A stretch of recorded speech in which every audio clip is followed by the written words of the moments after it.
You are now watching a Fili Fuego production. Gracias, amigos. Fly, Eagles, fly.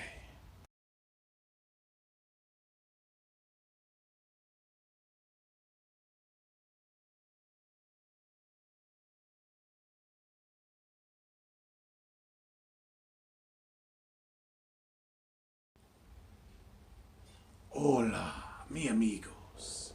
Is I, Fili Fuego, producer of the Nest Out West. Just wanted to make a quick video to thank Mr. Doug Peterson for everything he did for the Philadelphia Eagles. As always, fly, Eagles, fly. We appreciate you, Doug. Thank you so much for bringing the Super Bowl to this beautiful city. And I also wanted to let the Philadelphia Eagles know that Mr. Fili Fuego is available as the next head coach of the Philadelphia Eagles. And Mr. Lurie, Mr. Roseman, I have a great direction for this football team. So, you can reach me via Mr. Philly Foothills' Twitter at Philly Foothills. And Fili Fuego could be the next coach of the Philadelphia Eagles. Until next time, mi amigos, like always, fly, Eagles, fly. Adios, amigos. On to Mr. Philly Foothills. What is good? What is going on? And what is cracking? I am Philly Foothills, and I am back in the Nest Out West, where I'm trying to bring you the best when it comes to Philadelphia Eagles content. Philbillies, thank you for joining me on another episode of, again, the Nest Out West. I go by Philly Foothills. If you're new to my channel and you like what you see today, you like what you hear, go ahead and give me a thumbs up. And if you want some more of me and you haven't subscribed already, go ahead and smash that subscribe button. And if you want notifications of when my videos are posted, go ahead and ding that bell. So, whew. Doug Peterson is out as the Philadelphia Eagles head coach. Wow. Wow. Have to say that news kind of shocked me today. Mixed emotions, obviously, being that Doug got us our first Super Bowl as the head coach just 3 years ago. But, you know, Philbillies,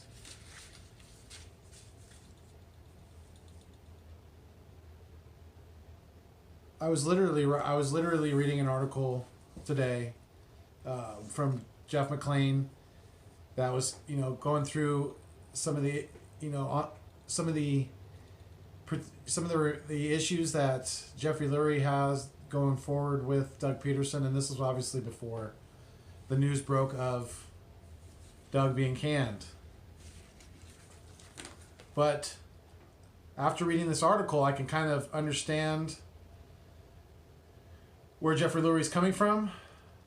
As hard as it may be to swallow, Eagles fans, some of these coaching moves that Doug Peterson, internally was looking to make are kind of, they're very questionable. Not only was he looking to move Press Taylor, promote him to offensive coordinator, but he was also looking to promote Andrew Briner from passing game analyst to quarterbacks coach. And he was looking to promote Matt Burke from D-line coach to defensive coordinator, or bringing back Corey Undland, the ex-DB coach of the Eagles, and possibly making him defensive coordinator. So Jeffrey Lurie, he obviously took that information, and it didn't take him long to make a decision in regards to what he feels is the best decision for the franchise going forward. And there was articles that came out over the weekend of Doug now being unsure about his future, when at first he was pretty confident that he was going to return to the Eagles in 2021. But it just seems like the more and more information came out about Doug and Jeffrey Lurie's first meeting. Well, I guess it's like now it's going to be their only meeting unless they has an exit meeting with Doug. But I think that would if they did, I think it would be pretty brief. But yeah, Lurie obviously took the information that Doug gave him during that meeting that they had on Tuesday, and obviously very, very concerned with the direction that Doug had for this team going forward. And I think Mr. Lurie made the decision to, for now at least, go forward with Wentz as opposed to Peterson, because we invested a lot of money and a lot of draft capital into, obtaining and now, signing Wentz to a franchise quarterback deal. So I personally, you guys, if you guys have watched any of my content, I'm a pretty big Wentz supporter. So I think that they've made the right move for the team going forward, because all these internal moves that Doug was trying to make were only going to give him more, if not, if it was even possible, more control of the offense and the play calling, and that just wasn't selling with the owner, and I don't blame him. I know it's like I said, Philbillies.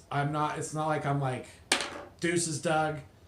Thanks for everything. Don't let the door hit you where the good Lord split you. It's not that easy for me either. I know he won the Super Bowl being the Eagles head coach, but I've watched this team very closely over the last few years since then, and the offense has just regressed each year since. And I now am a very strong believer, and I have been since even before this year. After watching the year before last, going into this year, I knew that Frank Reich had a tremendous amount of coaching input, and I think he should get a tremendous amount of credit for us winning the Super Bowl. Even more so in my eyes than Doug Peterson, because he was able to grow that Wentz fruit. Into that MVP damn near caliber of quarterback, and then dealing with a dramatic quarterback injury in 2017. Frank Reich was able to cater. He was able to cater that offense to fit Nick Foles' strengths. So, I have tremendous respect for Frank Reich. I think he's a hell of a coach, and he took the Colts to the playoffs this year with an aging quarterback, and I think their team is only on the way up. So I obviously have my coach pick who I want, and he's an offensive guru, but he is not proven in the NFL level. So that's that's a lot of people's hesitation with a college coach. And I think if there's any coach out there who's available that can fix Carson Wentz and or develop Hurts and move forward with the offense in that direction, is Mr. Lincoln Riley of Oklahoma. And I sure hope that, this is all my personal opinion. So Philbillies, please let me know what you think about all this in the comments. I greatly appreciate any feedback you guys give me. But I personally think that Lincoln Riley would be a great fit in Philadelphia. I don't know if he'd want to come, especially with the quarterback situation and even more so the cap situation going into 2021, because this team is going to be way over the cap. So we need to, obviously restructure some contracts, cut some ties with some people, and figure out where to go from there. But going back to Doug,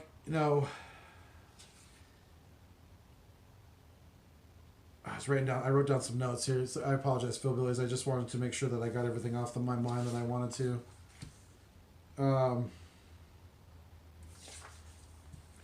But yeah, another reason why I think that Doug,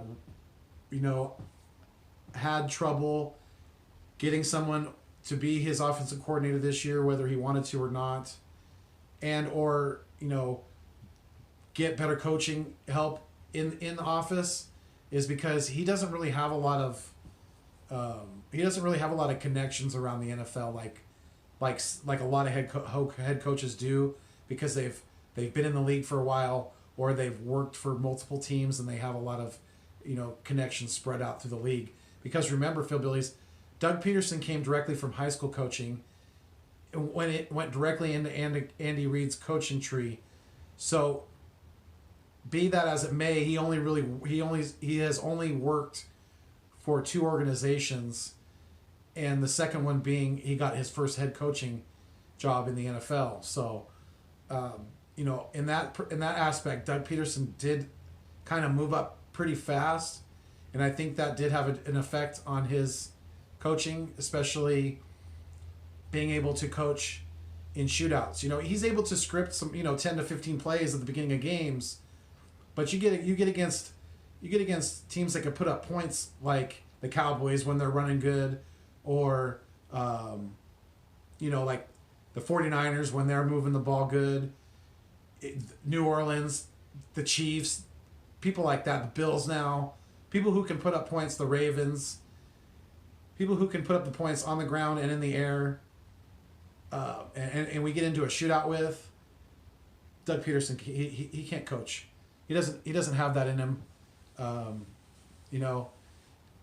people are like, well, what about the Super Bowl? Well, remember, Frank Reich was there, so he had an excellent bird in his ear during that Super Bowl that kept him balanced and kept that offensive flowing correctly. Because you remember how balanced our offense was in that 2017-2018 Super Bowl run year.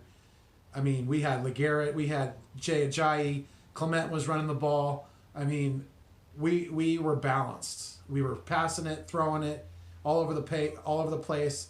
We were running the ball inside, outside. We had a very dynamic offense that year, and I credit a lot of that to Frank Reich, not Doug Peterson. And that's